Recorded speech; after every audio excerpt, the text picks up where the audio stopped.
Los jueces de garantías penales deberían controlar la formulación de cargos de la Fiscalía. Hablemos de este tema a propósito del caso del doctor Eduardo Carmignani contra la doctora Diana Salazar Méndez, fiscal general del Estado.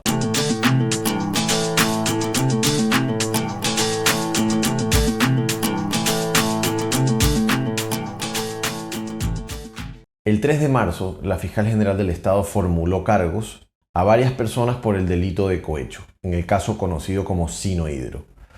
Dentro de esas personas estaba Eduardo Carmignani, un abogado guayaquileño de alto prestigio. Los hechos que narró la fiscal se resumen a que el abogado Carmignani habría recibido una suma importante de dinero en Panamá por parte de Conto Patiño, amigo del expresidente Lenín Moreno. Carmignani luego explicó que ese monto de dinero se trataba de honorarios profesionales pagados de forma atrasada. Para el juez ponente de la Corte Nacional de Justicia, esta narrativa cumplió los requisitos que establece la ley para dar inicio a la instrucción fiscal. Carmignani, ante esto, consideró que el caso no estaba debidamente fundamentado y decidió presentar una acción de protección contra la Fiscalía por formular cargos sin cumplir el deber de motivación. Lo interesante de este caso es que trajo al campo judicial una discusión que se venía teniendo hace bastante tiempo, no solo en Ecuador, sino por toda Latinoamérica. Y esta discusión es cuál es el rol del juez frente a la formulación de cargos de un fiscal. La primera instancia de esta acción de protección la conoció la jueza Karen Alarcón Macías, quien decidió negarla. Esta decisión fue apelada y el martes 25 de abril se dio la audiencia de apelación a cargo de los jueces Alfonso Ordeñana, Shirley Ronquillo y Manuel Torres de la Corte Provincial de Justicia del Guayas. Veamos ahora cuáles son las posiciones de esta discusión. Empecemos por los argumentos de quienes sostienen que los jueces de garantías no pueden hacer demasiado frente a la formulación de cargos de la Fiscalía. Por un lado tenemos un criterio que dice que el juez que conoce la formulación de cargos no puede oponerse a ella. Este es un criterio de la Corte Nacional de Justicia. Tenemos los argumentos de la jueza que resolvió rechazar la acción de protección en la primera instancia. Ella dice que meterse a resolver positivamente la acción de protección significaría afectar el principio del juez natural, que en este caso eran los jueces de la Corte Nacional de Justicia. Por otro lado, dice que en sí misma la imputación no es una resolución. Y por último, sostiene que la Fiscalía tiene independencia, insinuando que podría verse restringida si es que es demasiado controlada por los jueces. Luego tenemos los argumentos de la Fiscalía, que sostienen lo siguiente. La formulación de cargos no tiene efectos jurídicos por sí sola. Lo que se discute en este caso es lo que le compete al juez penal y él ya tomó una decisión. Por otro lado, sostienen que el control de convencionalidad, de constitucionalidad y de legalidad lo realiza el juez de garantías penales. Se preguntan ¿qué derechos constitucionales ha violentado la Fiscalía al formular cargos? El derecho a la defensa, la seguridad jurídica, ¿cuál? Argumentan que la acción de protección tenía que haber sido inadmitida por la misma jurisprudencia de la Corte Constitucional. Sostienen que los accionantes están buscando que los jueces constitucionales se pronuncien sobre algo que ya recibió un pronunciamiento por parte del juez penal natural. Argumentan que están convirtiendo la acción de protección en una forma de impugnación de la formulación de cargos, intentando superponer la justicia constitucional por la justicia ordinaria. Sostienen que la formulación de cargos no está sometida a motivación, porque, a decir de ellos, no es una resolución, sino una audiencia. También sostienen que la formulación de cargos no resuelve un problema jurídico y, por lo tanto, si no resuelve un problema jurídico, no requiere motivación. Sostienen finalmente que la acción de protección del derecho constitucional es excepcional para el derecho penal. Veamos ahora los argumentos que defienden el control judicial sobre la formulación de cargos. Los abogados del accionante sostuvieron en esta acción básicamente lo siguiente. Por un lado, de ninguna manera esta acción puede ser comprendida como una intromisión al ámbito judicial, debido a que la acción se la propone respecto de la decisión de formular cargos de la Fiscalía y no sobre la decisión del juez de dar paso a la misma. Sostienen que no hay una narración verosímil de los hechos con relación a los cargos que se imputan. Sostienen que no se establece qué es lo que se entregó, no se establece a quién se lo entregó y tampoco se establece quién lo entregó. Es decir, sostienen que no se cumplen los requisitos mínimos fácticos para llevar a cabo una formulación de cargos. Se argumenta que al formular cargos, los fiscales están tomando una decisión de poder público, que deben entonces estar sometidas al control de la motivación. La formulación de cargos debe tener un sustento fáctico y un nexo causal con el imputado. Consideran insostenible afirmar que la imputación no necesita una motivación, dado que evidentemente es una resolución de autoridad pública. Si bien las consecuencias de la decisión de formular cargos las define el juez, eso no significa que la imputación no sea una decisión.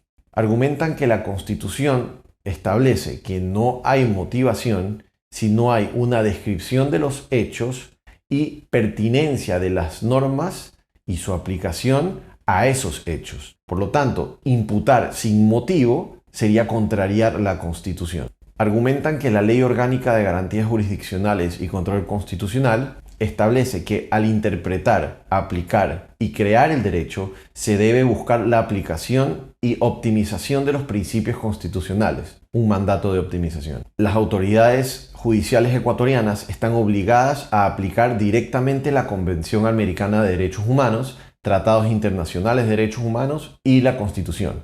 Es decir, debe hacerse un control de convencionalidad y un control de constitucionalidad. Hacen referencia al caso Barreto Leiva versus Venezuela, en donde se establece que el Estado tiene un deber de informarle al imputado las razones por las que se le formulan cargos. Sostienen que tanto es el alcance del control de convencionalidad que la Corte Interamericana de Derechos Humanos ordenó a México reformar su constitución por ser contraria a la convención. Y esto lo establece el caso García Rodríguez versus México en sentencia de enero del 2023. Sostienen que la Convención Americana de Derechos Humanos y la jurisprudencia de la Corte Interamericana de Derechos Humanos establecen para los estados la obligación de ajustar las normas y las prácticas que violen los derechos convencionales y constitucionales, porque propendan a desconocerse los hechos o porque dificulten la aplicación y la garantía de los derechos. Citan para ello el caso La Cantuta versus Perú. Además, sostienen que imputar sin motivación adecuada contradice la Convención Americana de Derechos Humanos. La falta de motivación en la imputación además viola el derecho a la defensa porque no tienen con qué defenderse ni de qué defenderse, dado que los hechos mencionados no se ajustarían de ninguna manera al tipo penal que se imputa.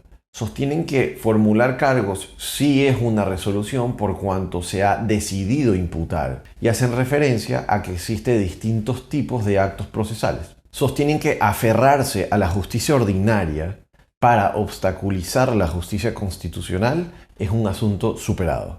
Hacen una crítica severa a la inacción del juez de garantías penales. No hizo control alguno de convencionalidad, ni de constitucionalidad, ni de legalidad. Rol desempeñado por la Corte Nacional de Justicia. Alegan posibles responsabilidades del Ecuador ante la Corte Interamericana de Derechos Humanos y hacen referencia al caso Carranza Alarcón versus Ecuador. Ahora que ya conocemos las dos posiciones, hagamos un análisis propio.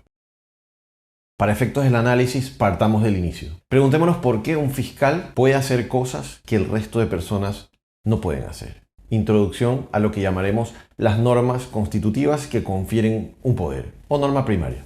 Estas normas jurídicas crean poderes especiales que solo van a poder ser realizados por determinadas personas, en este caso, los fiscales. Dentro de esos poderes están poderes investigativos y poderes procesales. Entonces, cuando un individuo común es nombrado fiscal, automáticamente adquiere los poderes que esa norma ha creado para los fiscales. ¿Esto significa que los fiscales pueden ejercer sus poderes de cualquier forma? No. Aparece lo que llamaremos la norma de segundo nivel o norma regulativa. Este tipo de normas marcan los lineamientos dentro de los cuales se va a poder desenvolver el poder otorgado por las normas antes comentadas, de primer nivel. Aplicado al fiscal, las normas regulativas determinan cómo el fiscal debe ejercer ese poder. Establecen claramente ciertos requisitos para que se active en el fiscal la obligación de formular cargos. Una de las funciones propias de las normas de segundo nivel es activar el control de su cumplimiento por parte de otros individuos, en este caso, por parte del juez de garantías penales. ¿Para qué? Para evitar abusos de poder. Y este objetivo de evitar abusos de poder es un objetivo constitucionalmente establecido. Una de las formas en las que podemos ver este objetivo está justamente en la obligación de motivar las decisiones por parte de las autoridades públicas. Es el juez el que está llamado a controlar que se cumplan esos requisitos que la norma regulativa establece para que la persona que tiene un poder pueda llevarlo a cabo. Más aún si se trata de un juez de garantías penales. Este término, garantías penales, denota que hemos nosotros acogido, o al menos intentado acoger, la tesis de garantismo penal propuesta por el profesor Luigi Ferrajoli. El profesor Ferrajoli, a lo largo de todas sus obras, sostiene la necesidad de que los jueces desempeñen un estricto, contundente control y sobre todo limitación del poder punitivo, dejando de ser un simple tercero y convirtiéndose en un sujeto que garantiza a los ciudadanos el cumplimiento de las normas para que el poder punitivo se pueda activar. Además de esto, la formulación de cargos no solo es una decisión de un funcionario público perfectamente regulada, sino que además esta decisión produce efectos procesales. Nos han vendido la idea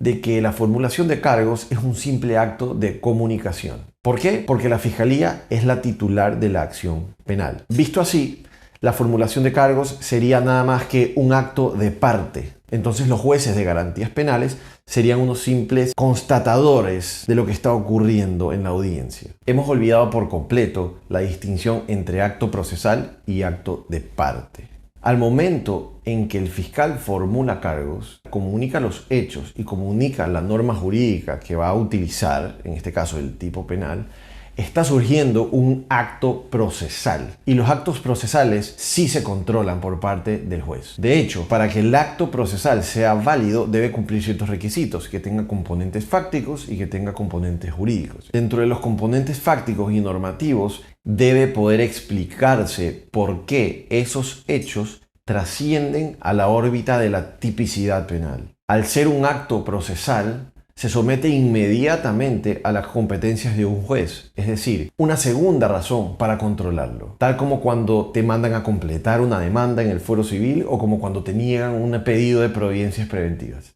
De lo que hemos visto, parecerían ser dos las condiciones para que la formulación de cargos por parte de un fiscal pueda ser llevado a cabo. La primera, que efectivamente la lleve a cabo un fiscal en ejercicio de su cargo, que tenga el poder de ostentar la acción penal pública. Este sería un presupuesto procesal. Y el segundo requisito es que esa formulación de cargos, que solo la puede realizar un fiscal, se realice conforme a las condiciones establecidas por la ley. Que el caso cumpla las condiciones normativas. Este sería el segundo presupuesto procesal. En nuestra práctica judicial, parecería que se ha suprimido el control de esta segunda condición, limitándose a verificar la primera. Esto es, verificar que se trate de un fiscal ejerciendo la titularidad de la acción penal. Y con eso es suficiente. A fin de cuentas, estamos frente a la típica discusión de no saber cuánta certeza le estamos exigiendo al fiscal para seguir su actividad prosecutorial. Es evidente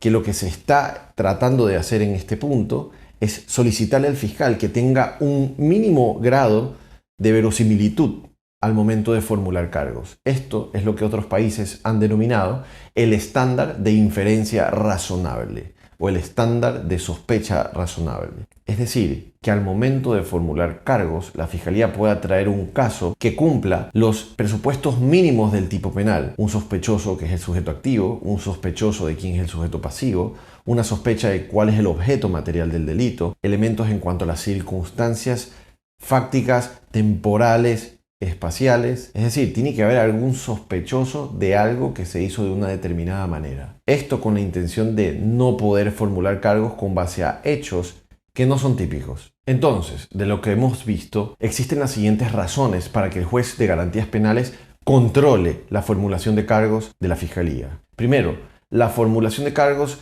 es una decisión de autoridad pública y como tal requiere motivación. 2. La formulación de cargos está condicionada al cumplimiento de los requisitos que deben ser verificados por el juez penal. Esto en tanto presupuesto procesal. Tercero, existen motivos para distribuir adecuadamente los niveles de certeza a lo largo de todo el proceso penal, y para el momento de la formulación de cargos, la Fiscalía debe demostrar que al menos tiene un caso verosímil y que no se trata de hechos que están fuera del objeto de la tipicidad penal. Es decir, que no se trate de hechos atípicos. Y por último, todo acto procesal está sometido al control judicial. ¿Y tú? ¿Qué opinas?